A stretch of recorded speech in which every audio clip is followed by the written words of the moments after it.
अस्सलाम वालेकुम जी। आज एक नई वीडियो के साथ बहुत से लोगों ने मुझे कमेंट में ये क्वेश्चन पूछा था कि भाई ऑनलाइन पारो कैसे अप्लाई करते हैं, क्योंकि आपको पता है कि इन दिनों सीता प्रेविया जो है इनम का या सेपे का ये एक ही चीज़ है। इनका सीता प्रेविया तो बहुत मुश्किल से मिल रहा है। अगर किसी को मिल भी रहा है तो उसकी जो डेटें जो तरीक़ें मिल रही हैं वो बहुत दूर की मिल रही हैं। तो बहुत ज़्यादा भाई लोग वो मुश्किल में है कि ऑनलाइन पारो कैसे अप्लाई करें। तो अभी हम इसी पे बात करते हैं। आपने गूगल में जाना है और वहाँ पे सेपे लिखना है, SEPE सेपे लिखना है और इसको पुरस्कार करना है। अब जो ये सबसे पहले आएगा www.sepe.es sepe.es सेपे सर्विcio público de empleo estatal, ये इसके ऊपर आपने क्लिक कर देनी है। अब जैसे क्लिक करेंगे ये एक पेज आएगा, इसको आपने सरार कर देना है कि ये मुझे मज़ीद डिस्टर्ब ना करे।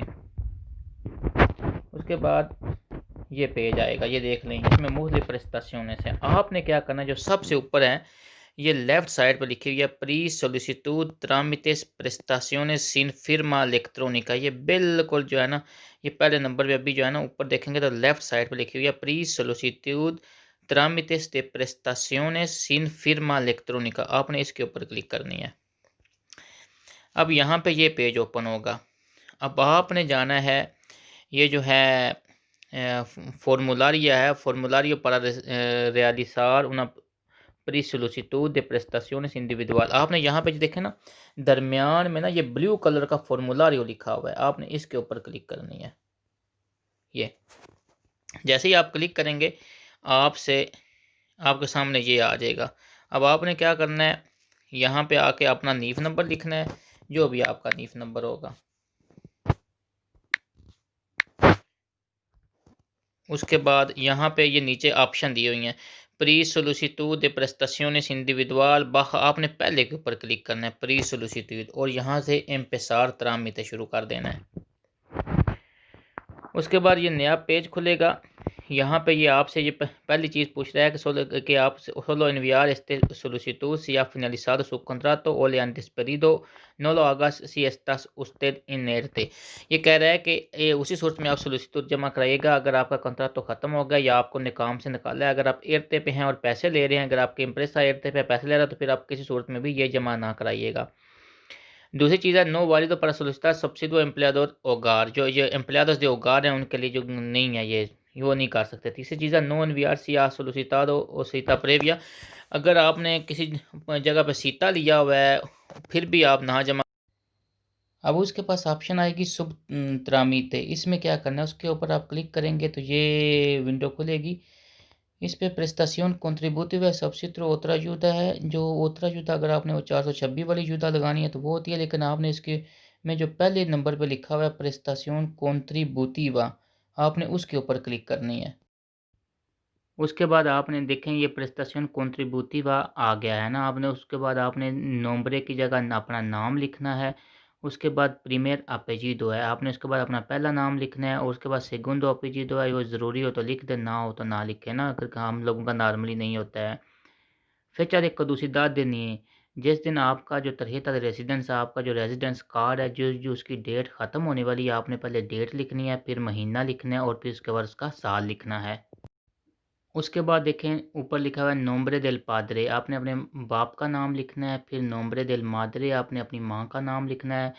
फिर डोमिसालिएशन बंकारिया, इसमें आपने अपना टोटल जो ईबान आपके बैंक अकाउंट का पूरा ईबान होता है वो लिख देना है। उसके बाद दातोस दे कॉन्टैक्टो में आपने अपना प्रोविंसिया स्पेन का जिस सूबे में आप रहते हैं वो लिखना है। फिर उसके बाद लोकालिदाद में जो आपका ज़िला होता है, जैसे हम कतालूनिया है तो कतालूनिया लिखेंगे, सॉरी इसमें बार्सिलोना लिखेंगे, लोकालिदाद में भी बार्सिलोना लिखेंगे।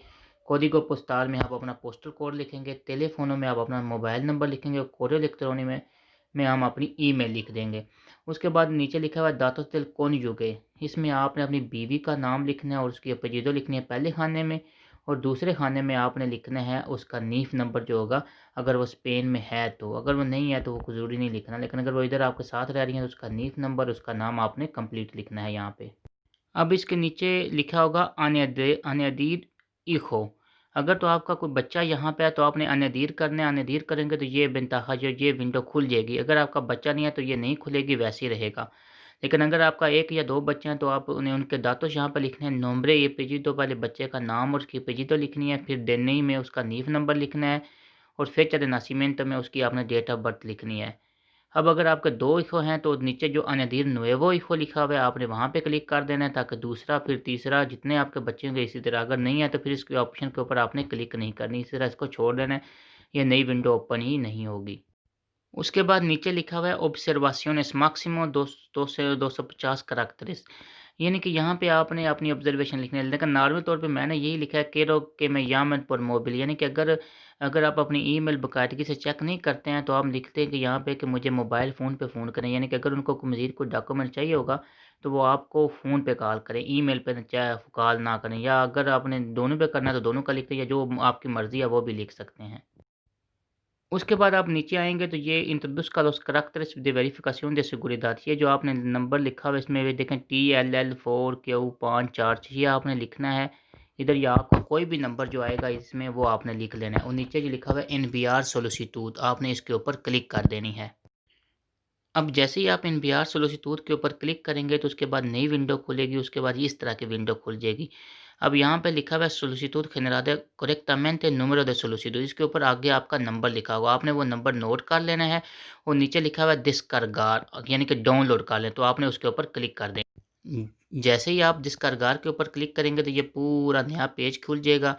आप ऊपर साइड से देखेंगे लेफ्ट साइड पे लिखा हुआ है número de registro, इसके ऊपर आपकी वो सोलिसिट्यूड का नंबर लिखा हुआ है, यानी कि ये आपने ये इसको प्रिंट करके पास रख लें, नीचे आपकी सारी डिटेल लिखी होगी। लेकिन यहाँ पे ये याद रखें कि वैसे तो इनम के वालों के पास, सेपे वालों के पास आपके सारे डॉक्यूमेंट होंगे, लेकिन अगर उन्हें ज़रूरत पड़ेगी तो आपको फ़ोन करके आपसे मज़ीद डॉक्यूमेंट माँग सकते हैं, इसलिए ये भी बात याद रखिएगा।